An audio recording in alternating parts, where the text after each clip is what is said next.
আলহামদুলিল্লাহ ওয়াকাফা ওয়াসালামুন আলা ইবাদিহিল্লাযিনা ইসতাফা আম্মা বাদ।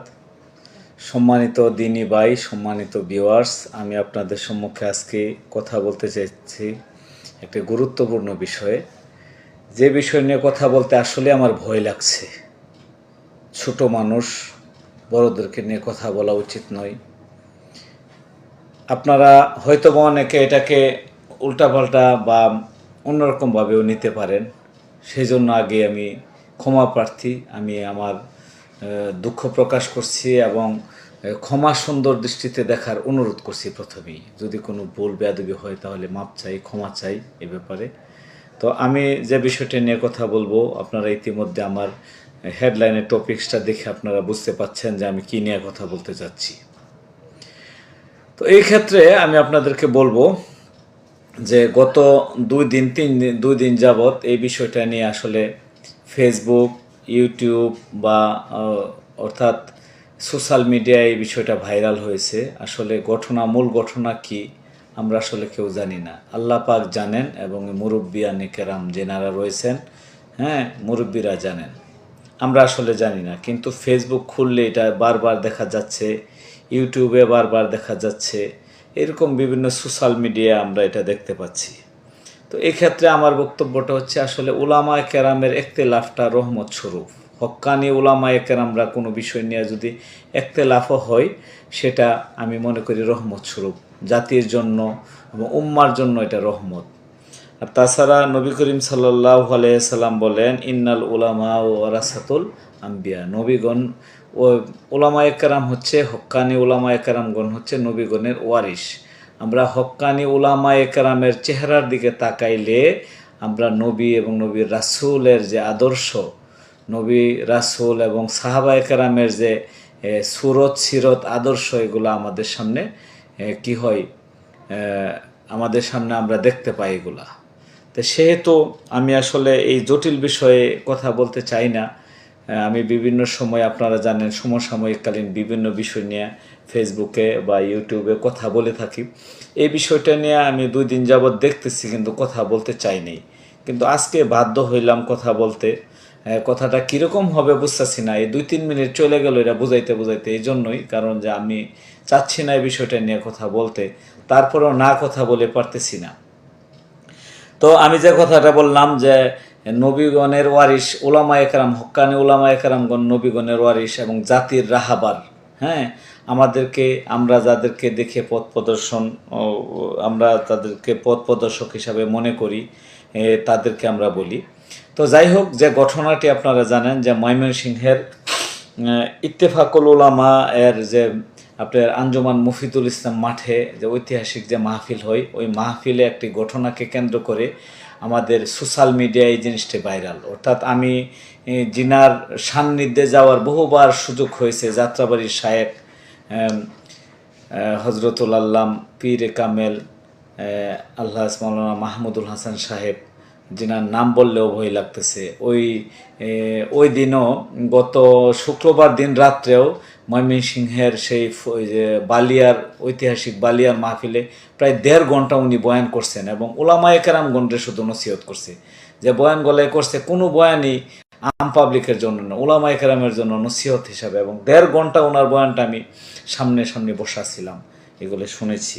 তো যাই হোক, উনি এবং আরেকজন যিনার ব্যাপারে কথা হয়েছে, যিনি সাইকুল হাদিস, ইবনে সাইকুল হাদিস বলা হয়, অর্থাৎ এই পূর্ব বাংলার সেরা সাইকুল হাদিস আমার সামনে দেখা আল্লামা আজিজুল হক সাহেবের সুযোগ্য সন্তান আল্লামা মামুনুল হক, যাকে আমরা কি বলি, যে এই জাতির মীর কাসেম হিসাবে বলি আমরা, ওনাকে জাতির রাহাবার হিসাবে দেখি। ওনার গর্জন দেখে যে বাতেল প্রকম্পিত হয়, ওনার মতো একজন লোক, ওনাকে ওই মাহফিলে উনি একটা থাপ্পড় দিয়েছেন।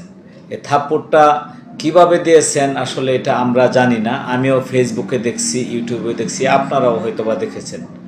এবং এটা উনি স্বাভাবিকভাবে আমার যেটা মনে হয়েছে যে উনি একজন শায়েখ এবং মুরব্বী, বর্তমান বাংলাদেশে যে সমস্ত মুরব্বী আলেম রয়েছেন ওনাদের মধ্যে উনি অন্যতম। মাহমুদুল হাসান সাহেব, উনি কট্টরপন্থী, ওনার কট্টর কথাগুলো আমার ভালো লাগে। ওই দিন বালিয়ার মাহফিলে যে কঠোর কথা বলছে, প্রত্যেকটা কথা আমার কাছে কি বলবো যে অন্তরাত্মায় যখন মনে করেন যে মানে পার দিছে বিদে গেছে এরকম মনে হয়েছে আমার।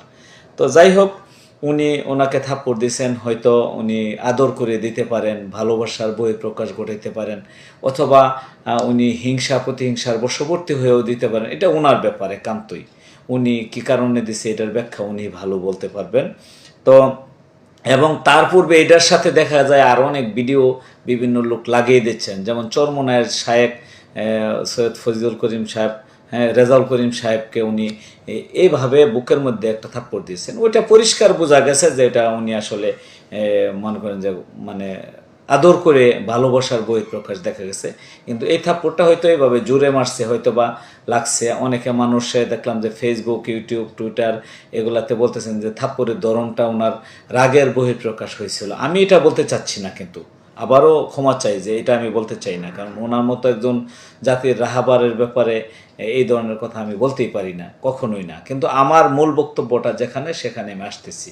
তার পূর্বে আপনাদেরকে বিষয়টা বোঝাচ্ছি। ফেসবুক এবং ইউটিউবে মনে করেন মেসেঞ্জার, এইটা মনে করেন সারা দেশে সয়লাভ হয়ে গেছে যে উনি ওনার রাগের বহিঃপ্রকাশ। নিজ থেকে একজন আলেমও দেখলাম দাঁড়াই গেছে, উনি কেন দাঁড়িয়েছে এই ব্যাপারে কথা হয়েছে। তো যাই হোক, আমি ওইটা নিয়ে কথা বলতে চাইছি না। আমি আমার বক্তব্যটা হচ্ছে, যেহেতু একটা বিষয়, সিম্পল একটা বিষয় নিয়ে সারা দেশে একটা তোলপাড় সৃষ্টি হয়েছে, আমার মনে হয় এটা ঠিক করা উচিত। আমি আমার বিনীত অনুরোধ আপনাদেরকে যে আপনারা এই জাতির রাহাবার হিসাবে যারা মুরব্বী রয়েছেন, শায়েখের যারা অনুসারী রয়েছেন, অথবা সাইকুল হাদিস, ইবনে সাইকুল হাদিস আল্লামা মামুনুল হক সাহেবের বিশ্বস্ত সূত্র থেকে এ ব্যাপারে একটা বক্তব্য দেওয়া উচিত। ওনার পক্ষ থেকে একটা বক্তব্য দেওয়া উচিত, অথবা মাহমুদুল হাসান সাহেবের যেনার মানে বিশ্বস্ত সূত্র থেকে একটা বক্তব্য দেওয়া উচিত। অথবা বিকালবেলা একটা পোস্ট দেখেছি আমি, আমার খুব কাছের মানুষ, ভালোবাসা মানুষ, প্রিয় ছোট ভাই শাহ মুফতি শাহ নাইম নূর, সেও খুব সুন্দর একটা কথা বলছেন যে এই ব্যাপারে সাইকুল হাদিস আল্লামা মামুনুল হক সাহেব বা শেখে যাত্রাবাড়ি, ওনার বিশ্বস্ত সূত্র থেকে বক্তব্য দেওয়া উচিত, অথবা ইত্তেফাকুল উলামা ময়মনসিংহের যে কর্তৃপক্ষ, ওনার কর্তৃপক্ষ থেকে একটা বক্তব্য এই ব্যাপারে দেওয়া উচিত। কারণ এটা একটা জটিল সমস্যায় পড়ে গেছি আমরা। এমনি থেকেই আমাদের আলেম ওলামাদের উপরে, আলেম বিদ্বেষী যারা, ইসলাম বিদ্বেষীরা সবসময় যে তাদের কথার তীর এবং বিভিন্ন চক্রান্তের তীর তাক করে রাখে আমাদের দিকে, এইভাবে তাক করে রাখে। যখন সুযোগ পায় তখনই আমাদের বুকে এটা ছিদ্র করার বা বুকে ভেদ করার জন্য ওনারা নিক্ষেপ করে থাকে। যেহেতু এটা নিয়ে একটা সমস্যা অলরেডি তৈরি হয়ে গেছে, সারা দেশে বিভিন্ন মানুষ আল্লামা মামুনুল হক সাহেব এবং সাইকুল হাদিস আল্লামা মাহমুদুল হাসান সাহেবের বিরুদ্ধে কথা বলতেছেন, এবং ওনার বিরুদ্ধে আরও পূর্বের কিছু কথাবার্তা বলতেছে যে উনি ওনাকে দেখতে পারে না, উনি বেফাকের বিভিন্ন বিষয় নিয়ে এই মানে সাইকুল হাদিস আল্লামা আইজুল হক সাহেব রহমাতুল্লাহ আলাই ওনার সন্তানদেরকে, ওনার পরিবারকে উনি দেখতে পারে না, এরকম বিভিন্ন ধরনের নিউজ কিন্তু ফেসবুক, ইউটিউবে আপনার বেশি বেড়াচ্ছে। এর থেকে বেরিয়ে আসতে হবে। এই জন্য আমার মনে হয় যে এটা আর বেশি দেরি না করে আমি বিশেষ করে শাইখে যাত্রাবাড়ি এবং সাইকুল হাদিস আল্লামা মামুনুল হক সাহেব, অথবা ময়মনসিংহের যেখানে ঘটনাস্থল, যেটা ইত্তেফাকুল উলামা থেকে একটা বিবৃতি আসা উচিত। বিবৃতি আসলে এটা নিষ্পত্তি ঘটবে, নয়তো মানুষ কিন্তু এটা বারবার ছোট ছোট করে কেটে কেটে এইভাবে দিচ্ছে যে উনি তার গালে থাপ্পড় দিয়েছে। থাপ্পড়টা আসলে স্বাভাবিকভাবে আমার মনে হয় যে হয়তোবা আদর ভালোবাসার বহিঃপ্রকাশ হইতে পারে, ওনার ছেলের সমান বয়স, হয়তোবা এরকমটা হইতে পারে। বাকিটা কি কারণে দিয়েছেন এটা উনি জানেন, আল্লাহ রাব্বুল আলামিন জানেন, ওনারাই ভালো বলতে পারবেন। এবং ওনার পক্ষ থেকে যেহেতু কোনো প্রতিবাদও নাই, সেহেতু এটা ওনারাই ভালো বলতে পারবেন। আমি এই ব্যাপারে কথা বলার আর যোগ্যও না, আমি ওনাদের ব্যাপারে কথা বলার তো প্রশ্নই ওঠে না।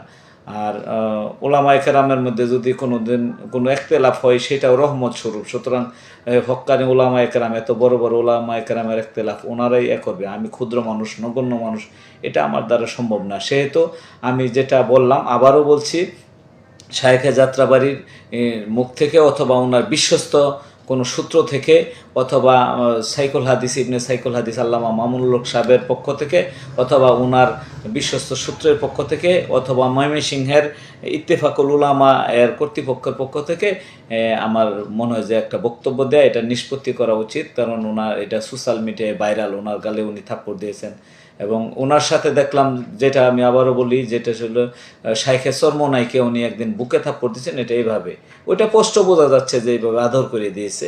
এটা উল্টাপাল্টা হইতে পারে, জানি না, আমি আবারও বলছি আমি জানি না। এটা ওনাদের পক্ষে বক্তব্য দেওয়া উচিত, কারণ আলেম ওলামাদেরকে নিয়ে এমনি আমরা বিভিন্ন সমস্যায় জর্জরিত। আলেম ওলামাদের ঐক্য নিয়ে বিরাট সমস্যা। আমি ঐক্য নিয়ে কথা বলি, গত বৃহস্পতিবার দিন আমি একটা বক্তব্য দিছি যে আলেম ওলামাদের ঐক্য হওয়া উচিত একমাত্র ইসলামের বুনিয়াদ নিয়ে, ঠিক আছে, মৌলিক বিষয় নিয়ে। কি মৌলিক বিষয়? যে আমরা যে ইমান আনছি শাহাদাতু আল্লাহ ইলাহা ইল্লাল্লাহ আন্না মুহাম্মাদুর রাসূলুল্লাহ, যে আল্লাহ আমাদের প্রভু, মুহাম্মদ সাল্লাল্লাহু আলাইহি সাল্লাম আল্লাহর রাসূল, ঠিক আছে, নামাজ কায়েম করো, জাকাত দাও, হ্যাঁ, ওই ইসলামিক অর্থনীতি ব্যবস্থা, ইসলামী অর্থনীতি, হ্যাঁ, জাকাতের কথা, রোজার কথা, এই সমস্ত মৌলিক যে বিষয়, যেগুলো ফরজ ওয়াজিবের বিষয়, এগুলো থেকে আলেম ওলামাদের ঐক্য হওয়া সম্ভব। কিন্তু মাসলাকগত বিষয় নিয়ে কখনই ঐক্য হওয়া সম্ভব না। যখন মাসলাককে আপনি টানবেন, আলেম ওলামাদের মধ্যে কখনই ঐক্য হবে না। তো ঐক্য শুধুমাত্র তৌহিদ এবং রিসালতের উপর ঐক্য হওয়া উচিত, এবং ফরজ ওয়াজিবের বিষয় যেগুলাতে কোনো উলামায়ে কেরাম এবং কোনো ইয়ার মধ্যে কি বলে যে কোনো ইমামের মধ্যে, যেগুলা সকল ইমামদের অনুসারীদের ঐক্যমতে যে সমস্ত বিষয়গুলো আছে, এগুলাতে আমরা ঐক্যবদ্ধ থেকে আমরা ইসলামকে প্রতিষ্ঠা করার থেকে কোরআন সুন্নাত, হ্যাঁ, কি বলে যে রাষ্ট্রীয়ভাবে কোরআন এবং সুন্নার আইনকে প্রতিষ্ঠিত করার লক্ষ্যে আমাদের মৌলিক বিষয় ঐক্যবদ্ধ হওয়া উচিত। এই ছোটাফাটা বিষয় ফেসবুক, ইউটিউব, টুইটারে বিভিন্ন সময় আমরা এটা সরাসিটায় থাকতে থাকি। ওলামায়ে কেরাম যখন উল্টাপাল্টা বলে, তখন এগুলো খুব সরাসরি হয়। এই যে কয়েকদিন আগে দেখলেন যে আমির হামজা সাহেব কি বলছেন, এক নায়িকাকে নিয়ে কি কথা বলছেন, এটা নিয়ে একের ভাইরাল।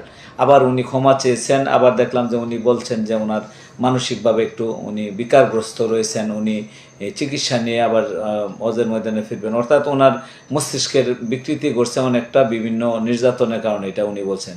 আবার দেখলাম গতকালকে, আজকে দেখলাম এক পোস্ট যে উনি মানে মাইক্রোফোনের সামনেতে ইউটিউবারদের মাইক্রোফোন ফিকা ফালাই দিতেছে, ছুটায় মোটায় কষ্টিতে ছুটায় মিলে ফিকা ফালতেছে।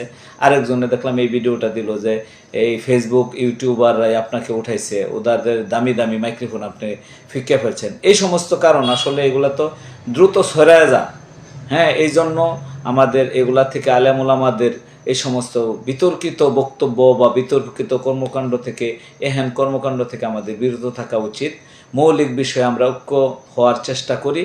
এবং আজকের যে বিষয়টা নিয়ে আলোচনা করলাম যে শাইখে যাত্রাবাড়ি কর্তৃক মামুনুর হক সাহেবকে থাপ্পড়, এই বিষয়টা মুরব্বীরা, আমার মনে হয় যে সমাধানের কিছু নেই, শুধু বক্তব্য দিলেই হয়ে যায়, বক্তব্য দিলেই এটা নিষ্পত্তি হবে। তো আমরা এটা নিয়ে আর বিতর্ক করব না। যারা ইতিমধ্যে বিভিন্ন বিতর্কিত বক্তব্য দিয়েছি, এই সমস্ত বক্তব্য থেকে আমরা বিরত থাকব। সকলে ভালো থাকেন, সুস্থ থাকেন। যারা আমার এই লাইভের সাথে সংযুক্ত হয়েছেন, হ্যাঁ, রায়হান আহমেদ রনি, আব্দুল কালাম, হ্যাঁ, নাইম হাসান রাসেল, মাওলানা আব্দুল কাদির, হ্যাঁ, রহমতুল্লাহ সাহেব, প্রিয় মানুষ অ্যাডভোকেট জহির, হ্যাঁ, হাবিবুল্লাহ খান, রাসেল মাহমুদ, হ্যাঁ, ফখরুল ইসলাম আকন বন্ধু, প্রিয় ওয়াসিম আকরাম সরকার, সোহাগ সরকার, আবদুল্লাহ আল মামুন, হ্যাঁ, সাকিবুল হাসান বাবু, যারা আমাদের সাথে অ্যাড হয়েছেন, সকলকে আন্তরিক মোবারকবাদ। আপনারা মহামূল্যবান সময় নষ্ট করে আমার এই কথাগুলো শুনছেন, এই জন্য আপনাদেরকে ধন্যবাদ। আমি আসলে দিনের খেদমতের স্বার্থে আসলে এগুলো প্রচার করে থাকি। এই প্রচারের অন্য কোনো লক্ষ্য উদ্দেশ্য নয়, কারণ আমি এটার জন্য যে ইউটিউবে আপনার ভিউ হবে এটার অ্যাকাউন্ট করব আমি জীবনে। আমাকে অনেকে বলে যে আপনি ইউটিউবে তো অনেক ভিউয়ার্স হয়েছে, আপনি অ্যাকাউন্ট করেন, ইসলামী ব্যাংকে অ্যাকাউন্ট করেন, খোলেন, কীভাবে সিস্টেম আছে নাকি টাকা পয়সা ইনকামের কথা। হ্যাঁ, আমি ওনাদেরকে বলছি যে এটা কখনোই সম্ভব না, এটা দ্বারা আমার ইনকামের কোনো দরকার নাই। আমি জাস্ট এটা ইসলামে প্রচার করি, ইসলামের স্বার্থে, দিনের স্বার্থে প্রচার করি। আমার এই কথা শোনার দ্বারা যদি কোনো লোকের ফায়দা হয়, তাহলে আমি মনে করি যে আমার এই কথা বলার দ্বারা কি লাভ আছে বা উপকারিতা, ঠিক আছে। এবং আমার এটার জন্য ইহকালীন শান্তি এবং পরকালীন মুক্তি একমাত্র লক্ষ্য।